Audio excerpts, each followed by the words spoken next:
नमस्कार स्टूडेंट्स आज के इस क्लास में हम लवक के बारे में पढ़ेंगे, है ना। हम जो पिछली क्लास जो हुई थी उसमें हम कोशिका के कोशिकांगों के बारे में पढ़ रहे थे। तो उसमें हमने माइटोकॉन्ड्रिया तक पढ़ा था। उसके बाद आगे है ना, आगे हम लोग आज पढ़ने वाले हैं। ओके, तो हम जीवन की मौलिक इकाई कोशिका के बारे में पढ़ रहे थे, ठीक है। तो चलिए लवक है ना, लवक है उसके बारे में पढ़ने से पहले मैं आप लोगों को कुछ बातें बता देता हूँ, है ना। कि आप लोगों की पिछली क्लास थी वो किस कारण से नहीं हो पाई थी। क्योंकि अभी क्या था, आपके सीनियर है ना, मतलब आपके भैया दीदी लोग हैं जो पिछले सत्र में 10वीं में थे, वे कुछ लोग पूरक आ गए थे। तो उन लोगों की परीक्षा हो रही थी, ठीक है ना, पूरक परीक्षा, जिसमें मेरा ड्यूटी लग गया था और इस कारण से मैं वीडियो नहीं बना पाया था, ठीक है। ओके, तो इसी कारण से आप लोगों का क्लास नहीं हो पाई थी, ठीक है। तो अब आपको आप लोगों को कंटिन्यू वीडियो मिलेगी, ठीक है। तो चलिए हम पढ़ना शुरू करते हैं। तो सबसे पहले पढ़ते हैं कोशिकांगों के, मतलब जो कोशिका के कोशिकांगों के बारे में पढ़ रहे थे, उसमें हम आगे हैं लवक। क्या है? लवक, ठीक है।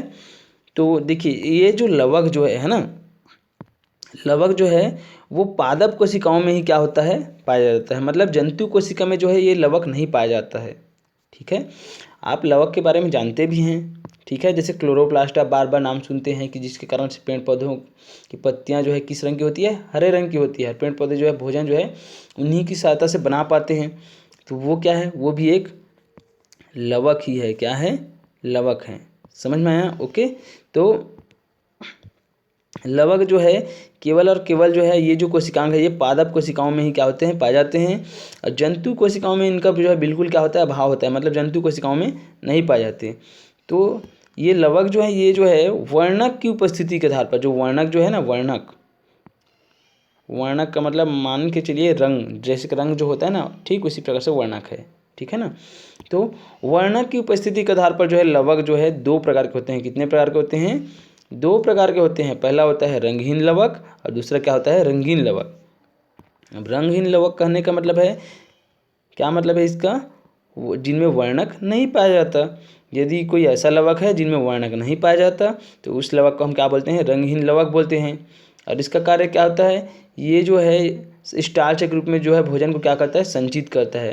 तो स्टार्च के रूप में भोजन को संचित करने का कार्य कौन करता है, जो रंगहीन लवक है। अब हम रंगहीन लवक का यदि हम उदाहरण देखें, ये कहाँ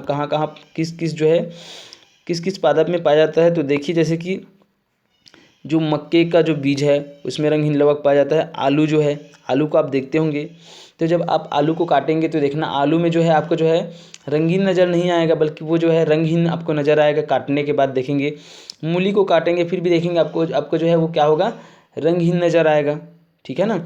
तो ये रंगहीन लवक इनमें क्या होता है, पाया जाता है मक्के के बीज में, आलू में, मूली में। ओके, दूसरा है रंगीन लवक। तो रंगीन लवक कहने का मतलब है जिनमें क्या होते हैं, वर्णक पाए जाते हैं। और वर्णक के कारण से क्या होते हैं, ये रंगीन लवक है वो कई प्रकार के होते हैं। और इन्हीं के कारण से क्या होते हैं, ये वर्णक पाए जाते हैं। और इसी कारण से जिन जिन पौधों में पादप में ये पाए जाते हैं, तो वो कई प्रकार के रंगों के होते हैं। जैसे कि देखिए आप, बीज है, पुष्प है, फलों के रंग हैं। देखना आपको आपको भांति भांति के अलग अलग रंग के क्या होते हैं, फूल आपको दिखाई देते हैं। तो किस कारण से दिखाई देते हैं, इसी रंगीन लवक के कारण से ही क्या होते हैं, दिखाई देते हैं। फूल है, फल है, ठीक है ना। जैसे कि आप देखते होंगे टमाटर है, तो टमाटर आप लाल रंग का देखते हैं। टमाटर किस रंग का होता है, लाल रंग का। तो वो किसके कारण होता है, वो भी वर्णक के कारण से ही क्या होता है, ये लवक की उपस्थिति के कारण से ही होता है, ठीक है। क्योंकि उसमें भी एक वर्णक पाया जाता है इस कारण से। ओके, समझ में आया यहाँ तक। और हरे रंग का लवक होता है, हरे रंग का, किस रंग का, हरे रंग का लवक होता है उसको हम बोलते हैं क्लोरोप्लास्ट। इसी को आप जानते हैं, क्लोरोप्लास्ट, हरित लवक। समझ में आया। तो क्लोरोप्लास्ट कहते हैं जो हरे रंग के वर्णक हैं उनको, ठीक है। और ये किस किस आकार के पाए जाते हैं, तो देखिए डिस्क नुमा है, अंडाकार है, अंडे के आकार का है, लेंस के आकार का होता है, सीढ़ी नुमा आकार का होता है, सितारे नुमा आकार का होता है, कुंडलाकार आकार का है ना, कुंडलाकार नुमा आकार का होता है, और जाल नुमा आकार का होता है, ठीक है। तो इस प्रकार के इसके अलग अलग क्या होते हैं, आकार के ये पाए जाते हैं, ठीक है। तो यहाँ पर देखिए ये जो है क्लोरोप्लास्ट की जो है त्रिआयामी संरचना आपको दिखाई दे रही है। देखिए ये चित्र में आपको दिखाई दे रहा है ना। तो होता क्या है, क्लोरोप्लास्ट जो है, ये जो क्लोरोप्लास्ट जो है ना, ये कोशिकांग, ये दरअसल जो है अंतःसहजीविता से बने हुए क्या हैं, कोशिकांग है। मतलब मैं बताया था ना आप लोगों को कि ये जो है जैसे क्या है, ये जो है कोशिका है, ठीक है।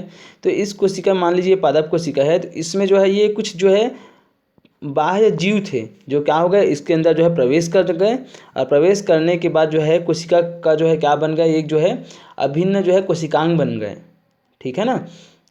ओके, और इनकी क्या विशेषता थी, ये जो है ये जो दोहरी झिल्ली है ना, जिनके अंदर जो है इनके जो पदार्थ जो है भरे हुए थे, है ना, ये दोहरी झिल्ली जो है ये जो है जितने भी जो बाह्य जो जीव थे, जो कोशिका क्या बन गए, अंग बन गए, तो इनमें जो है दोहरी झिल्ली इनकी क्या थी, विशेषता थी, जिनमें अनुवांशिक पदार्थ भरे हुए थे। ओके, समझ में आया। तो क्लोरोप्लास्ट है, माइटोकॉन्ड्रिया है, ये जो है अंतःसहजीविता से बने हुए क्या हैं, ये जो है कोशिकांग हैं, ठीक है ना, समझ में आया। तो देखिए इसमें क्या होता है, ये जो यदि हम इनकी जो है संरचना की बात करें, जो क्लोरोप्लास्ट है, तो क्लोरोप्लास्ट में जो है दोहरी झिल्ली पाई जाती है। इस प्रकार से ऐसा जो है एक संरचना होती है दोहरी झिल्ली वाली, समझ में आया। और इसके अलावा जो है इसमें जो है थैली जैसी जो है कुछ संरचनाएं होती हैं, ठीक है। जैसे कि ये जो है आपको दिखाई दे रही है, ये सिक्कों की आकार की इस प्रकार से जो है, ठीक है ना। इसको जो है हम क्या बोलते हैं, ये जो थैली नुमा जो संरचना होती है, जिसमें जो है सिक्कों की आकार की जो है हमको संरचना दिखाई देती है, चट्टानों की भांति जो है होती है। यहाँ देखिए ये जो है ऐसा जमा हुआ है, इसको हम बोलते हैं थाइलेकॉइड। क्या बोलते हैं, थाइलेकॉइड, ठीक है ना। और जो सिक्कों के जो है, इसको जो है हम पूरा जो है थाइलेकॉइड बोलते हैं। और ये जो सिक्के जो हैं, इसको हम बोलते हैं ग्रेना। क्या बोलते हैं, ग्रेना बोलते हैं। ये किसकी बात कर रहा हूँ मैं, क्लोरोप्लास्ट की बात कर रहा हूँ, ठीक है ना। क्लोरोप्लास्ट की संरचना इस प्रकार से होती है, जिसमें जो है दोहरी झिल्ली से घिरी होती है, जिसमें जो है कुछ क्या भरे होते हैं, इनके बीच में जो है कुछ पदार्थ भरे होते हैं, जिनको हम क्या बोलते हैं, स्टोमा बोलते हैं। ये पदार्थ भरा हुआ है, और इन्हीं के बीच में जो है थैली जैसी हमको जो है संरचना दिखाई देती है, ये जो है ऐसा, इसको हम बोलते हैं थाइलेकॉइड। क्या बोलते हैं, थाइलेकॉइड। और जो सिक्के की भांति जो आपको जो है संरचना दिखाई दे रही है ना, इसको बोलते हैं हम ग्रेना। क्या बोलते हैं, ग्रेना। तो ये क्या है, क्लोरोप्लास्ट की संरचना। ओके, समझ में आया। अब यहाँ पर जो है हम कुछ चर्चा कर लेते हैं। तो देखिए पादप कोशिका में जो है क्लोरोप्लास्ट की उपस्थिति के कारण से ही क्या होता है, इसी की उपस्थिति में जो है प्रकाश संश्लेषण की क्रिया क्या होती है। और इसी प्रकाश संश्लेषण की क्रिया के द्वारा क्या करते हैं, जितने भी पेड़ पौधे जो है अपना जो है क्या करते हैं, भोजन का निर्माण करते हैं। किसकी वजह से, क्लोरोप्लास्ट की उपस्थिति की वजह से। समझ में आया, प्रकाश संश्लेषण की क्रिया कर पाते हैं पादप जो हैं। अब उसके बाद जो है यहाँ पर जो है हमको जो है कुछ क्वेश्चन पूछा गया है। जैसे क्लोरोप्लास्ट को कोशिका का रसोई घर भी कहते हैं, तो इसलिए कहते हैं क्योंकि यहीं पर क्या होता है, जो पेड़ पौधे जो है अपना क्या करते हैं, भोजन का निर्माण करते हैं। इस कारण से इन्हीं की सहायता से करते हैं, इस कारण से इनको जो है कोशिका का रसोई घर कहा जाता है। ओके, उसके बाद जो है अगर माइटोकॉन्ड्रिया नहीं होता तो कोशिका की कार्यप्रणाली में क्या अंतर पड़ता। तो चूंकि ऊर्जा जो है माइटोकॉन्ड्रिया में ही क्या होती है, उत्पन्न होती है। ओके, समझ में आ रहा है ना। तो जो है ऊर्जा का अभाव में जैविक क्रियाएं जो है नहीं हो पाती। अंतःसहजीविता के अंतर्गत कोशिका में प्रवेश करने वाले जीवों के विशिष्ट गुण क्या थे, तो वही बताया हूँ कि जो दोहरी झिल्ली से क्या थे, दोहरी झिल्ली का आवरण उनमें था, वही उनका विशिष्ट गुण है। ओके, समझ में आया। अब इसके बाद जो है हम प्रोकैरियोटिक कोशिकाओं का जो है क्या करेंगे, अध्ययन करेंगे, उनकी विशेषताओं के बारे में जानेंगे। क्या होता है प्रोकैरियोटिक कोशिका, ठीक है ना।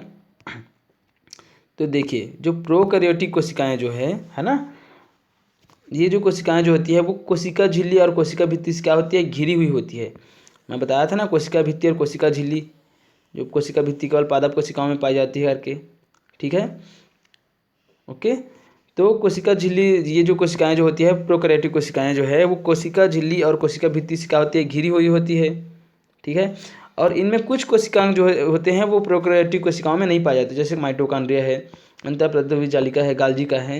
ये जो कोशिकांग है इनमें जो है नहीं पाया जाता। ओके, और इनके जो कार्य जो थे, जैसे माइटोकॉन्ड्रिया है, अंतःप्रद्रव्य जालिका है, गाल्जी का है, तो ये जो कोशिकांग थे, इनका जो कार्य था, वो जो है जो प्रोकैरियोटिक कोशिका में जो है कोशिका द्रव्य के द्वारा ही क्या होते हैं, संपन्न होते हैं। ओके, समझ में आया। उसके बाद जो है हम देखते हैं राइबोसोम। जैसे कि राइबोसोम है, तो राइबोसोम जो है छोटे आकार के जो है इनमें क्या होता है, पाया जाता है, ठीक है। ओके, और इसके अलावा जो है प्रकाश संश्लेषण करने में सक्षम बैक्टीरिया में जो है क्लोरोफिल भी होता है। तो मतलब जो है कुछ जो जो क्या कर सकते हैं, प्रकाश संश्लेषण की क्रिया कर सकते हैं। तो ऐसे जो प्रोकैरियोटिक कोशिकाओं वाले जीव हैं उनमें जो है क्लोरोफिल भी पाया जाता है। ठीक है, तो देखिए यहाँ पर जो है उदाहरण देख लेते हैं। जैसे कि देखिए यहाँ पर जो है प्रोकैरियोटिक कोशिका के उदाहरण है, ये है बैक्टीरिया। तो बैक्टीरिया क्या है, एक प्रोकैरियोटिक कोशिका है। ठीक है, इसके अलावा जो है साइनोबैक्टीरिया भी जो है प्रोकैरियोटिक कोशिका के क्या है, उदाहरण है। समझ में आ रहा है ना। और ये जो है अपने आप में जो है एक जीव भी है, एक कोशिकी जीव। ठीक है, समझ में आया यहाँ तक। उसके बाद जो है हाँ, यहाँ पर हम कुछ और समझ लेते हैं। ठीक है ना। तो देखिए हम जानते हैं कि हमारी कोशिकाओं में जो है क्या होती है, बहुत सारी जैविक क्रियाएं जो है संपन्न होती है, जैसे कि श्वसन है, पोषण है, अपशिष्ट पदार्थों का निष्कासन, ये सब जो है चलते रहता है। तो कोशिका के जो कोशिकांग जो होते हैं ना, जितने भी कोशिका हैं उनके जो कोशिकांग होते हैं वो सब क्या करते हैं, एक दूसरे से क्या होते हैं, संबंधित होते हैं। ठीक है ना, समझ में आ रहा है ना। मतलब किसी भी जैविक क्रिया को करने के लिए उनको जो है एक दूसरे जो है कोशिकांग उनकी आवश्यकता पड़ती है, और इस प्रकार से जो है एक दूसरे पर वो क्या रहते हैं, निर्भर रहते हैं और संबंधित रहते हैं, और सभी मिलकर क्या करते हैं, जैविक क्रियाओं को क्या करते हैं, संपन्न कराते हैं। और इसी कारण से जो है कोशिका को क्या कहा जाता है, सजीवों की क्रियात्मक इकाई कहते हैं। ठीक है, अब सबसे इम्पोर्टेंट जो है आगे जो है वो है कोशिका सिद्धांत। क्या है, कोशिका सिद्धांत। ठीक है ना। तो कोशिका का जो सिद्धांत जो है पहले ये माना जाता था, देखिए यहाँ पर आपको जो है इनके इतिहास में ले चलता हूँ। लोगों की यह धारणा थी कि जीवों का निर्माण मिट्टी, हवा और पानी से स्वतः जनन के रूप में होता है ना। तो कई सालों तक क्या माना जाता था, धारणा ऐसी धारणा ही थी, है ना। कैसी, किस प्रकार की धारणा थी कि जो जितने भी जो जीव हैं उनका जो निर्माण जो है मिट्टी, हवा और पानी से अपने आप क्या हो जाता है। ठीक है ना। लेकिन जो है जैसे जैसे क्या होता गया, जैसे जैसे जो है जिस प्रकार से जो है वैज्ञानिक लोग जो है खोज करते गए, अध्ययन करते गए, तो उसके बाद जो है सभी बातें जो है क्या हुई, स्पष्ट हो पाई। और अंत में जो है निष्कर्ष निकला कि जो जीव जो है ना, उनका निर्माण जो है अपने आप स्वतः नहीं होता, बल्कि किनसे मिलकर के होती है, कोशिकाओं से जो है क्या होती है, उत्पन्न होती है। तो इसके लिए जो है 3 वैज्ञानिकों का नाम आता है इसमें। ठीक है ना, कौन कौन से वैज्ञानिक थे, एक था स्लीडेन, दूसरा था स्वान और तीसरा था रुडोल्फ विर्चाव। तो ये सब जो है, जो स्लीडेन और स्वान थे वो जो है एक वनस्पति वैज्ञानिक थे, और एक जो है एक जंतु वैज्ञानिक थे। ठीक है, दोनों में से एक स्लीडेन जो है वनस्पति वैज्ञानिक थे और स्वान जो है जंतु वैज्ञानिक थे। तो ये दोनों जो थे है ना, इन्होंने क्या किया, कोशिका का जो है गहन अध्ययन किया, और कोशिका है ना, कोशिका का जो है अध्ययन करने के पश्चात ही इन्होंने जो है कोशिका सिद्धांत जो है दिया था। ठीक है ना, ओके, समझ में आया। तो ये सब जो है मिलकर क्या किए थे, कोशिका सिद्धांत दिए थे। ठीक है, उसके बाद जो है तीनों मिलकर क्या किए, इन्होंने जो है कोशिका सिद्धांत का जो है प्रतिपादन किया। ठीक है, अब उसके बाद जो रुडोल्फ विर्चाव जो थे है ना, इन्होंने जो है कोशिका का जो है विभाजन होता है करके ये जो है क्या किया था, बताया था। और कोशिका के विभाजन से ही जो है, पुराने कोशिका के विभाजन से ही नई कोशिकाओं का क्या होता है, निर्माण होता है। तो स्लीडेन, स्वान और विर्चाव है ना, इन तीनों वैज्ञानिकों के जो है जो सिद्धांत थे, इन्हीं को हम जो है कोशिका सिद्धांत के नाम से क्या करते हैं, जानते हैं। तो क्या था इनका जो है कोशिका सिद्धांत, इसको हम समझते हैं, बहुत ही इंपॉर्टेंट है, याद रखिएगा, क्वेश्चन यहाँ से 100% बनता है ना। तो आपके एग्ज़ाम में भी आ सकता है। ओके, तो बहुत इंपॉर्टेंट है। तो समझिए कोशिका सिद्धांत क्या बोलता है, स्लीडेन, स्वान और विर्चाव का। पहला ये बोलता है कि सभी सजीव कोशिकाओं के समूह और अंतःकोशिकीय पदार्थों से बनते हैं। मतलब सभी जितने भी जो सजीव हैं है ना, वो कोशिकाओं और कोशिकाओं के समूह और अंतःकोशिकीय पदार्थों से क्या होते हैं, बनते हैं। मतलब जितने भी जीव जो हैं किनसे बनते हैं, कोशिकाओं से बनते हैं, और कोशिकाओं के समूह और अंतःकोशिकीय पदार्थों से ही क्या होते हैं, बनते हैं। ये इन्होंने बताया। मतलब जो जितने भी जो जीव हैं वो इनसे मिलकर के बने हैं, कोशिकाओं से मिलकर के ही बने हैं, ये इन्होंने बताया। कोशिकाओं के समूह से मिलकर के बने हैं, ये बताया इन्होंने। ठीक है, दूसरा बताया कि कोशिका जीवों की संरचनात्मक और क्रियात्मक इकाई है। कोशिका, इन्होंने बताया कि कोशिका जो है जीवों की क्या है, संरचनात्मक और क्रियात्मक इकाई है। क्यों है संरचनात्मक इकाई, इसलिए है क्योंकि जीवों की जो शरीर की जो संरचना है वो कोशिकाओं से ही होती है, और जो जैविक क्रियाएं जो होती है वो कोशिका में ही क्या होती है, संपन्न होती है। इसी कारण से कोशिका जो है जीवों की क्या है, संरचनात्मक और क्रियात्मक इकाई है। ओके, तीसरा इन्होंने बताया कि सभी कोशिकाएं पहले से उपस्थित कोशिकाओं से ही पैदा होती है। मतलब कहने का मतलब ये है कि जो कोशिकाएं जो उत्पन्न जो होती है वो जो है अचानक से कहीं से आकर के भी जो है हमारे शरीर में जो है उत्पन्न नहीं हो जाती है, बल्कि क्या होता है जो पुरानी जो कोशिकाएं उनके ही जो है विभाजन से क्या होता है नई कोशिकाओं का क्या होता है निर्माण होता है। ये इन्होंने बताया। ओके, समझ गए यहाँ तक? तो ये था क्या कोशिका सिद्धांत। ठीक है, अच्छे से समझ लीजिएगा। ओके, और कोशिकाएं अक्सर छोटी होती है, बड़ी नहीं। क्यों? ऐसा इसलिए होता है क्योंकि जो है देखिए जैसे कि ये हमारी जो है कोशिकाएं हैं, है ना, ये हमारी कोशिका है। और यदि ये हमारी कोशिका हैं तो इनमें क्या है विभिन्न प्रकार क्या होते हैं कोशिकांग जो है क्या होते हैं उपस्थित होते हैं कोशिकाओं में। ठीक है ना, तो कोशिकांग यदि क्या होते हैं उपस्थित होते हैं और इनमें क्या होता है जो पदार्थ जो है ना आनुवांशिक जो शरीर जो पदार्थ जो होते हैं जो कोशिका द्रव्य होते हैं वो क्या होते हैं सब इसमें जो है भरे होते हैं। तो जितने भी जो कोशिकांग हैं उनमें जो है क्या होते हैं जैविक क्रियाएं जो है जैविक क्रियाएं संपन्न होती है। तो जैविक क्रियाएं यदि संपन्न होती है तो ये क्या होता है यदि कोशिकाएं बड़ी होंगी तो जो कोशिकांग जो है वो क्या होंगे दूर दूर में होंगे। मतलब उनका जो है उनसे जो है अन्य कोशिकाओं से मतलब कोशिकांगों से दूरी क्या हो जाएगी बढ़ जाएगी। और चूंकि जो है इन्हीं से क्या होता है सभी कोशिकांग जो है एक दूसरे से जो है जैविक क्रिया के लिए क्या होते हैं जैविक क्रिया जब करते हैं तो एक दूसरे से किसी न किसी प्रकार से क्या होते हैं संबंधित होते हैं। कई प्रकार के पदार्थों का क्या होता है इनमें आवागमन होता है।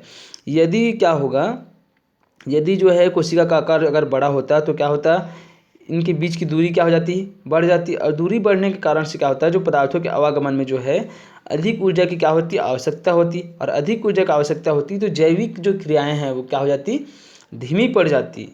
इसी कारण से जो है क्या क्या होता है जो कोशिकाएं जो है कोशिका जो है अपना कार्य फास्ट करने के लिए ठीक है ना अपने आकार को क्या कर लेती है जो है इसी कारण से वो जो है छोटी आकार की होती है। छोटी वो जो कोशिकाएं जो होती है उन है ना उनका जो आकार जो होता है उनकी आकृति क्या होती है छोटी होती है। इसी कारण से तो हम साधारण आंखों से नहीं देख पाते उनको जो है हमको जो है सूक्ष्मदर्शी की आवश्यकता होती है देखने के लिए। समझ में आ रहा है ना? तो इसी कारण से क्या होती है छोटी होती है कोशिकाएं जो है अक्सर क्या होती है छोटी होती है बड़ी नहीं होती। क्योंकि बड़ी होगी तो उनको जो है अधिक ऊर्जा की आवश्यकता होगी जैविक क्रियाओं करने के लिए। क्योंकि सभी कोशिकांग जो है एक दूसरे से क्या होते हैं अंतर संबंधित होते हैं जैविक क्रिया करने के लिए। समझ में आया? इसी कारण से। ओके, तो ये आप समझ गए होंगे। अब उसके बाद जो है हम आगे समझेंगे क्या कोशिकाएं चपटी ही होती है। तो हाँ यदि हम क्या करते हैं जो कोशिकांगें जो है हाँ सॉरी जो कोशिकाएं जो होती है ना ये जो है इनकी संरचना जो है चपटी और द्विआयामी होती है यदि हम देखते हैं तो। ठीक है, तो यदि हम किससे सूक्ष्मदर्शी की सहायता से देखते हैं तो हम जो है केवल लंबाई चौड़ाई को ही क्या कर पाते हैं देख पाते हैं और जो मोटाई जो होती है उनको हम नहीं देख पाते। और जबकि कोशिकाएं कैसी होती है त्रिआयामी होती है। ओके, तो कोशिकाएं जो होती है वो चपटी आकार की भी होती है और चपटी के अलावा जो है चपटी भी होती है और जो गोलाकार आकार की जो मतलब जो है चपटी के अलावा जो है और अन्य आकार की भी होती है। ओके, समझ में आया? तो ये था आपका क्या ये था आपका जो है अध्याय 6 है ना जीवन की मौलिक इकाई कोशिका।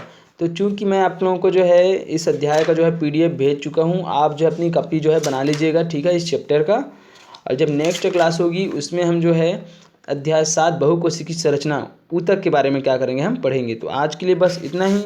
जय हिंद, जय भारत, जय छत्तीसगढ़।